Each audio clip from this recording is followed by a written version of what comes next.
This is the study, and I'm not going to jump into this right away, and if you read the title, you probably see why I'm not. The title is Protandim attenuates intimal hyperplasia in human saphenous veins cultured ex vivo via a catalase-dependent pathway.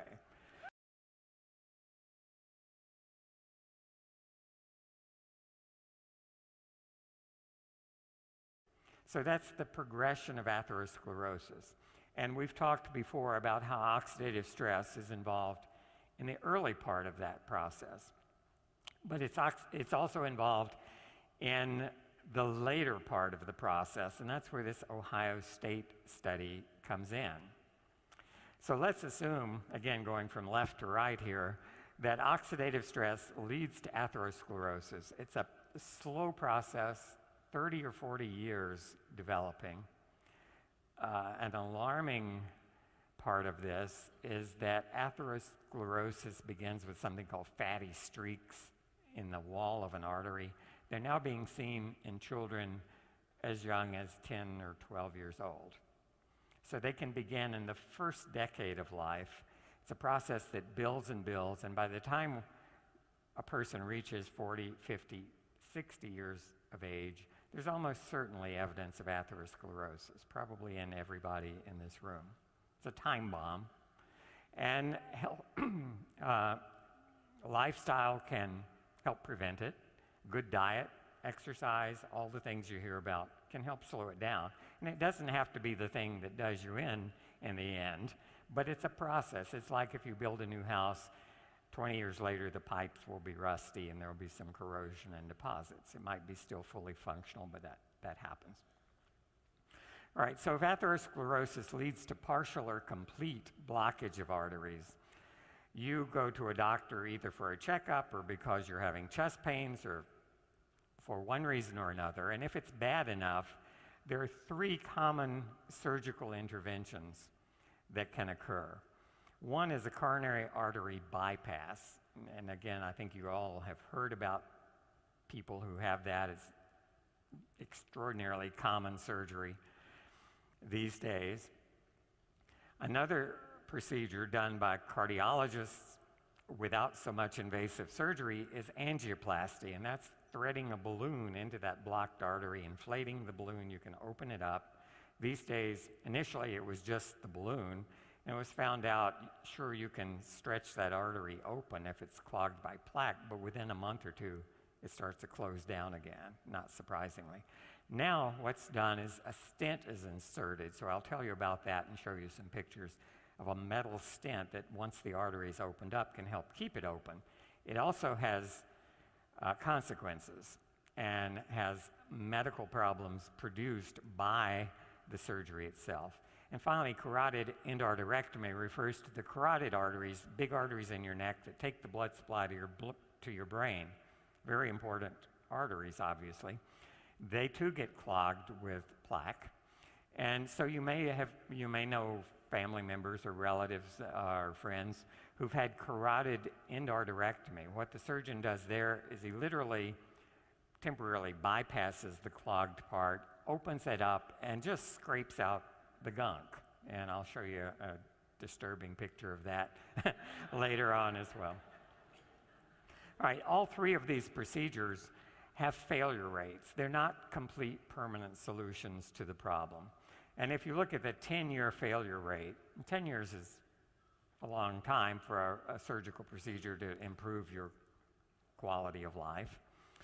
But with coronary artery bypass surgery, after 10 years, up to 50% of the grafts have failed. They're either almost completely blocked again, or they have been completely blocked. And so often, coronary artery bypass surgery has to be repeated, or one of these other procedures sometimes can help. With stents and angioplasty, they don't even last that long. Sometimes 4 or 5 years is about what you expect from a stent. And I'll show you the reason they fail. And the same with carotid endarterectomy, a little better result there, maybe 30% failure rate after 10 years. But what we want to look at is what causes that failure rate. And it's our old nemesis, oxidative stress, again. Oxidative stress leads to something that was in the title of that Ohio State paper, intimal hyperplasia. So I'll show you what that means. And that's really the culprit that causes those opened vessels or bypassed vessels to clog up again after some years. Intimal hyperplasia is the problem, and what causes the intimal hyperplasia, at least in the context of the Ohio State study, was shown to be oxidative stress, something Protandim can help with. All right, do those words mean, intimal hyperplasia? It's simply a thickening of the wall of the blood vessel. So you might wonder, why didn't I say that in the first place? If you look at the cross section of a blood vessel, what you see is there's several layers. If you cut a copper pipe open, there's just one layer. It's copper, all right? That's the wall of that pipe. If you cut an artery open, you'll see there are three distinct layers. So the pink circle in the middle is the lumen. That's where the blood flows through the hole in the pipe. And the innermost layer is called intima, which means innermost, all right? Physicians have a way of making things more complicated than they should be, maybe. The media is the next layer, that pink layer. That means middle, or the one in the middle. And the outer layer is called adventitia. So there's three distinct layers. What happens when the intima proliferates? If that middle layer, those cells start to divide, what happens is the wall, that inner part of the lining, gets thicker and thicker and thicker. And here you see it protruding into the lumen. If this happened all around, the lumen would get smaller and smaller and smaller. The media also gets thicker, and cells in the medium, largely smooth muscle cells, and some of those will migrate into the intima. So you get this thickening of the wall that can occlude a vessel. Intimal hyperplasia, this wall thickening, is an iatrogenic condition. What that means, you may go to your doctor for some procedure, you go back a month later for a follow-up, and he may say something like, well, you have an iatrogenic infection, and you're probably thinking, oh no, an iatrogenic infection. What that means is he caused it, okay? Not intentionally, it may have just been accidental, but iatrogenic means physician-induced. And Dan Royal can probably tell you there are lots of those things that are physician-induced because a lot of the procedures have consequences. And intimal hyperplasia is one of those consequences. So it's not done on purpose, and it doesn't require a malpractice attorney or anything like that. But it is caused by the procedure. All right, here are actual arteries. The upper picture is a cross-section through a saphenous vein. This one is from a pig. And you see those, it looks very much like the little diagram I showed you. So there's a big opening in the middle, that's the lumen. There's a dark intimal layer, a lighter colored media layer, and an adventitia around it.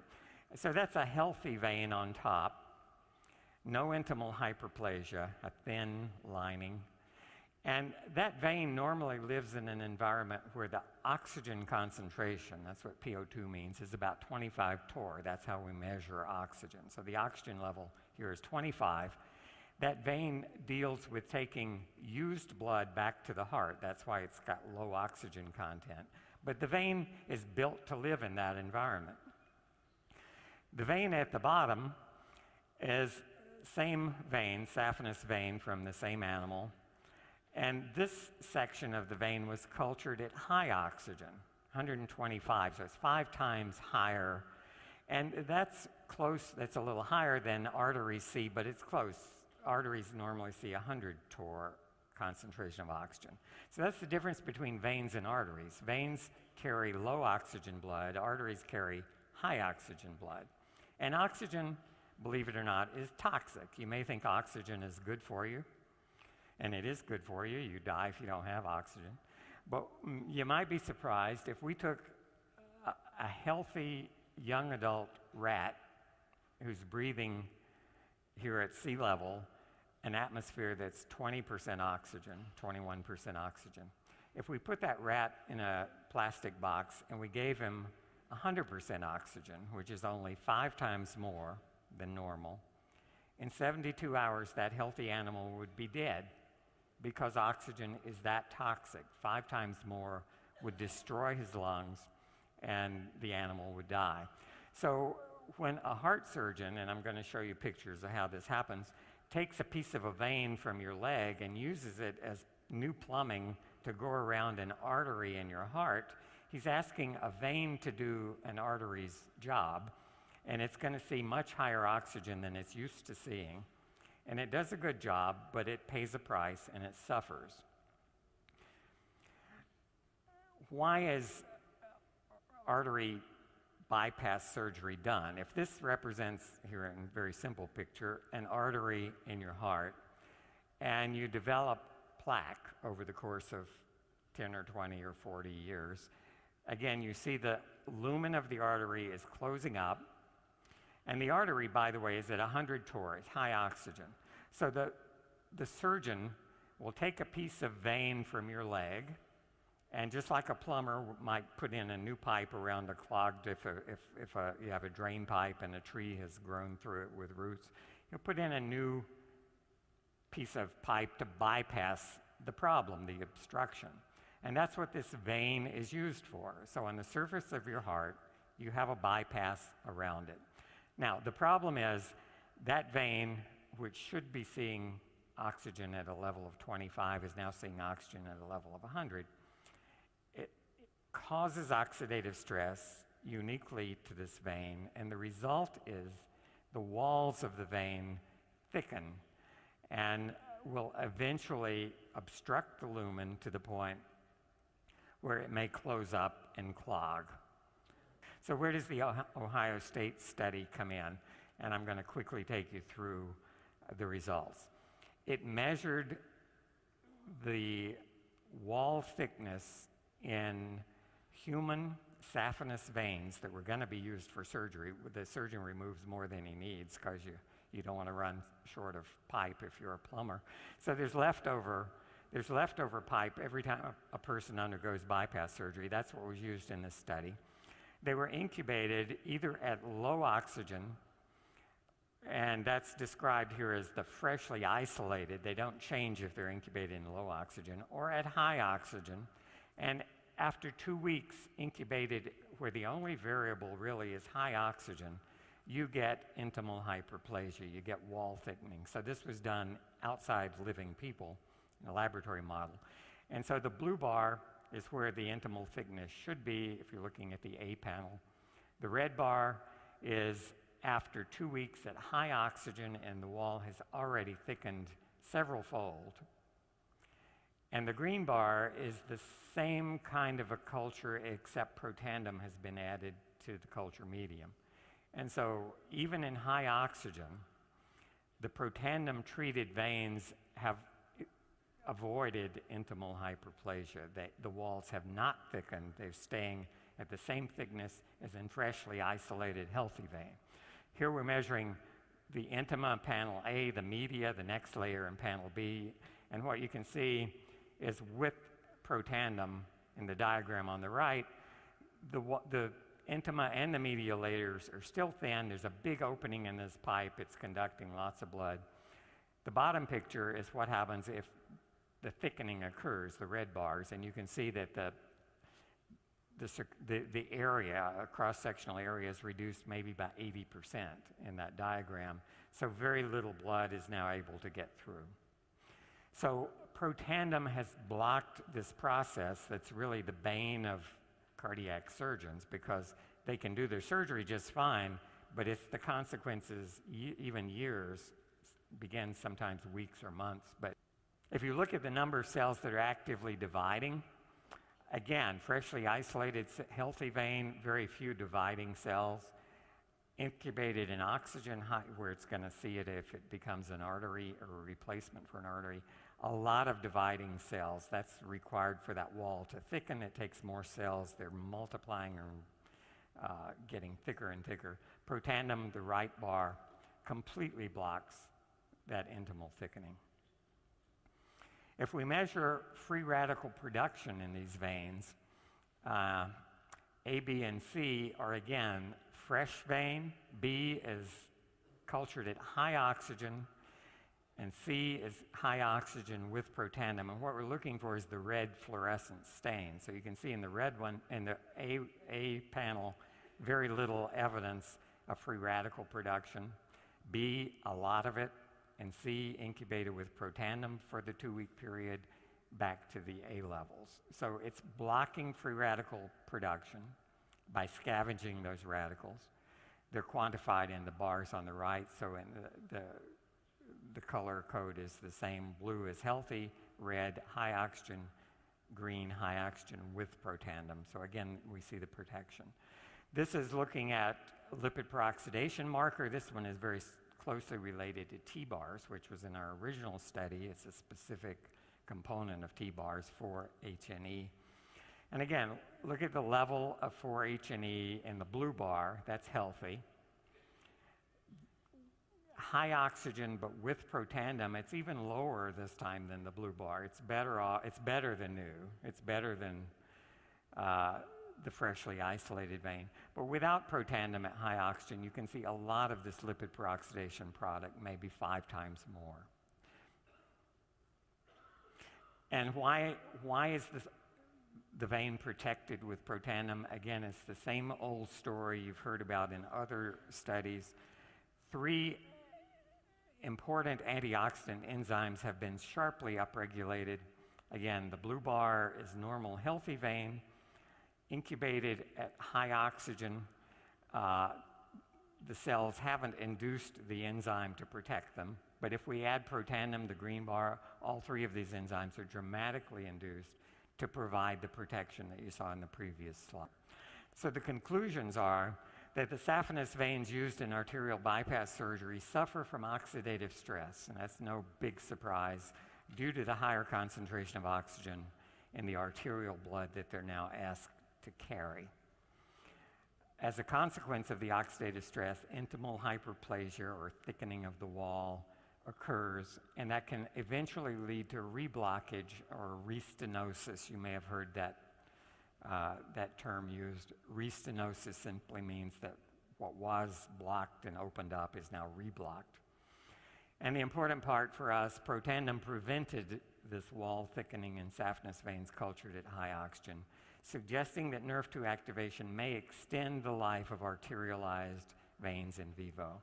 And I want to show, kind of out of time, but I want to mention angioplasty very quickly. This is a blocked artery, and you see it longitudinally and in cross-section with a big yellow plaque that's occluding part of the lumen. Here, a catheter has been threaded into up through the aorta and into the coronary arteries. And this is a very thin-looking wire, but it has an inflatable balloon on the end. And outside the balloon is a little collapsed wire cylinder. This is like if you took a piece of chicken wire and made a cylinder. You could compress it down into a very thin rod. And if you inflate the balloon that's inside, you can expand that cylinder. So that's what the surgeon does. He locates this where the plaque is, inflates the balloon, and you can see that wire mesh cylinder now being inflated, expanded, and that holds the vessel open. Without that wire stent, that's what a stent is. Without the stent, the vessel would collapse when you deflated the balloon, or at least largely. And so here, after you expand the wire mesh, you deflate the balloon, pull it out, and now you've got an artery in the picture on the right in cross-section that has a wire cage holding that plaque against the wall, making sure there's a big lumen. The unfortunate part is this is 6 months later. These are from pigs, and on the left you see a lumen that is wide open, and those little black dots are actually the wires in cross-section of this stent that's been expanded. So you can see it holding that vessel open. If you come back and look at another pig with another stent, but after 6 months, look at the difference. You can see that light pink tissue labeled intimal hyperplasia. That's a proliferation of cells that in only 6 months has closed that lumen down probably 80%. And that's the iatrogenic problem. It was created by placing the stent. The stent did a great job initially, but this is a problem with, and this is a bare metal stent. One of the ways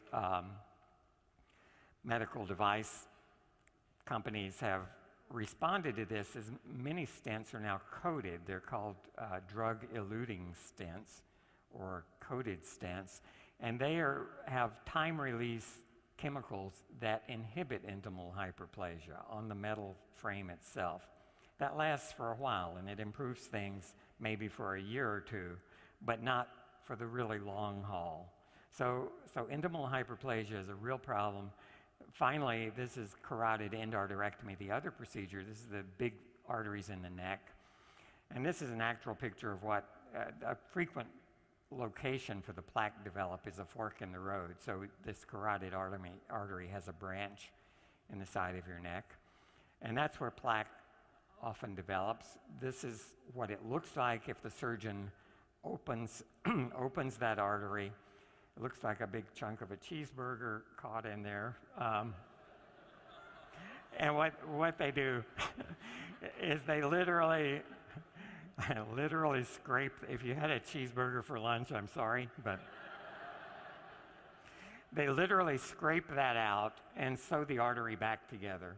And it works with high success rate. I said after 10 years, about 70% are still fine. But that's a traumatic event for the artery. It's been opened up, the lining scraped out. And so these, when they fail, it's usually due to intimal hyperplasia as well. And so finally, whoops, I thought there was one more slide, but maybe not. The implication is that 1.5 million people a year undergo this procedure.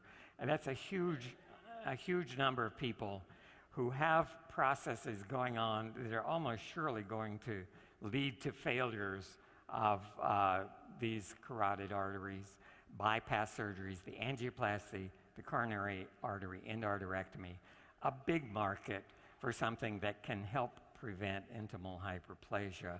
And I think you're connected with a product that might be really useful to do exactly that. So sorry for overtime. Thank you very much. My hands are making weird signs. Things I've never seen before.